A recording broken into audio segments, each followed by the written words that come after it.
A Slumber Did My Spirit Seal is a poem written by William Wordsworth in 1798 and published in the 1800 edition of Lyrical Ballads. It is usually included as one of his The Lucy poems, although it is the only poem of the series not to mention her name. The poem is a mere 8 lines long, 2 stanzas. Background of the poem. During the autumn of 1798, Wordsworth travelled to Germany with his sister Dorothy and fellow poet Samuel Taylor Coleridge.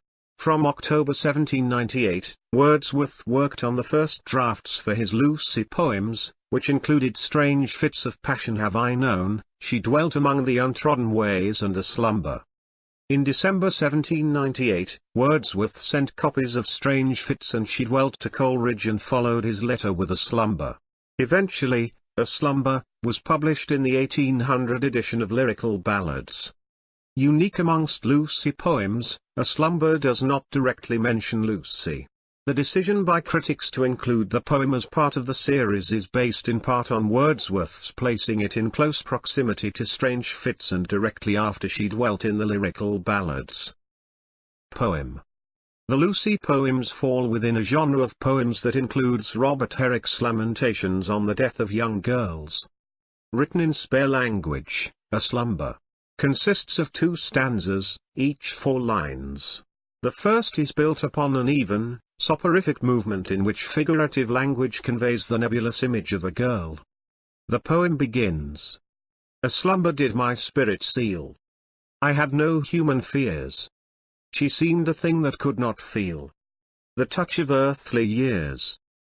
The second stanza maintains the quiet, even tone of the first, but serves to undermine the former's sense of the eternal by revealing that Lucy has, by the time of composition, died.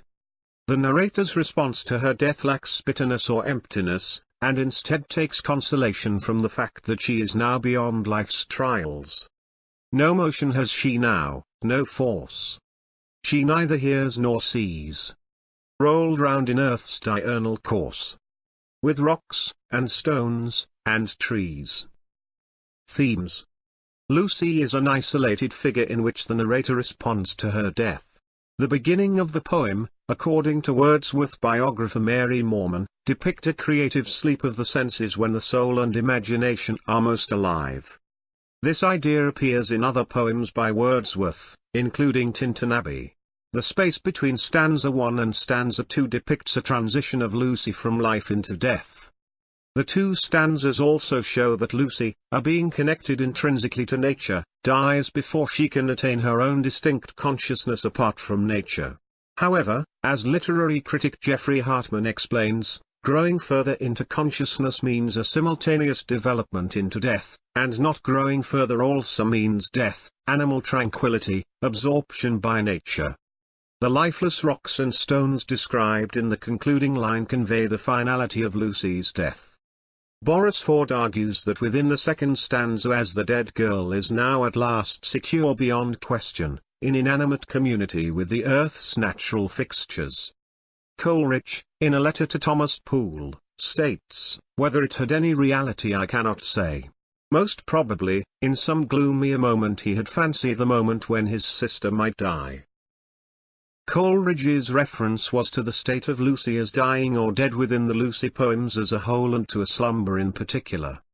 Although Lucy cannot be established, it is certain that there is a relationship between the name Lucy and Wordsworth's sister within Wordsworth's poetry, since Wordsworth used the name Lucy in reference to his sister in many poems, including The Glowworm and Nutting.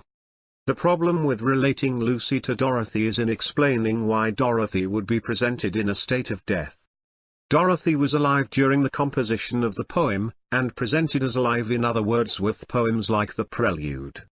As such, the poems are most likely not about Dorothy but just a continuation of a theme in general. Lucy is presented as character connected to nature who exists in a state between the spiritual and human, similar to a mythical nymph. However, she represents a state of consciousness and exists within the poem as part of the narrator's consciousness. The first stanza describes the narrator transcending human fears because his feelings towards an immortality connected to Lucy, a feeling brought up in Strange Fits. These feelings of immortality continue in the second stanza because, though dead, she is separated from him by death. She is always a being connected to nature, and the narrator slumbers because his understanding of Lucy is not conscious. Since Lucy exists on an unconscious level for the narrator, he cannot grasp her until she has died. As such, he experiences the events as one who is woken from a dream without an understanding of what the dream entailed, and is not able to feel shock at learning of her death. This is thematically represented in the poem by placing Lucy's death between the two stanzas.